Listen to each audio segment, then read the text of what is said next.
Hi guys, ఇప్పుడైతే మనం వంకాయ పచ్చెనపప్పు ఇగురైతే పెట్టుకోబోతున్నాం. రండి చూపెడతా. ఇప్పుడు కొంచెం పసుపు వేసుకోవాలి వాటర్లో వేసి అది అలా ఉంచాలి.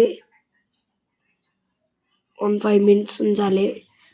ఉంచిన తర్వాత ఉప్పు వేసుకోవాలి, కల్లుప్పు.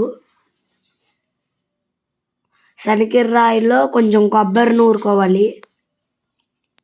శనగరాయిలో ఎందుకు నూరుకోవాలంటే ఇదేంటి మన టేస్ట్ ఎక్కువ వస్తుంది. ఎల్లుల్లిపాయలు, అల్లం వెల్లుల్లిపాయ పేస్ట్ మొత్తం నూరుకోవాలి. స్టవ్ ఆన్ చేసి ఓ ప్యాన్ పెట్టాలి. ఆ ప్యాన్ మీద 2 cups 1 cup ఆయిల్ పోయాలి. కొంచెం కరివేపాకు వేసుకోవాలి. ఉల్లిపాయలు, పచ్చిమిరపకాయ వేసుకొని కలుపుకోవాలి. గోల్డెన్ ఫ్లేమ్ వచ్చేంత వరకు కలుపుకోవాలి.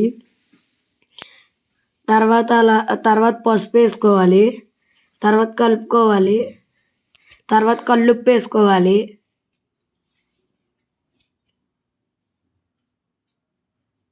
వేసుకున్న తర్వాత టమాటాలు వేసుకోవాలి. గోల్డెన్ ఫ్లేమ్ వచ్చిన తర్వాత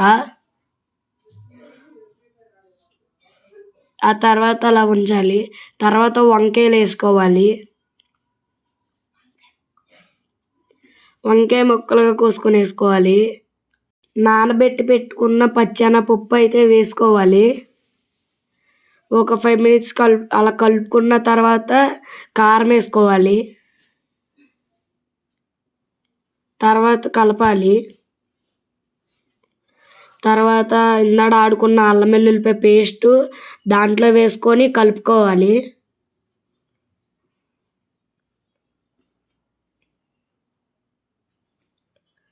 తర్వాత కలుపుకున్న తర్వాత అలా 5 minutes ఉంచి తర్వాత చికెన్ మసాలా అయితే వేసుకొని తగినంత వేసుకోండి. తర్వాత కలుపుకోవాలి. తర్వాత మూత పెట్టుకోవాలి 5 minutes. Thank you for watching the more videos. Subscribe అండి.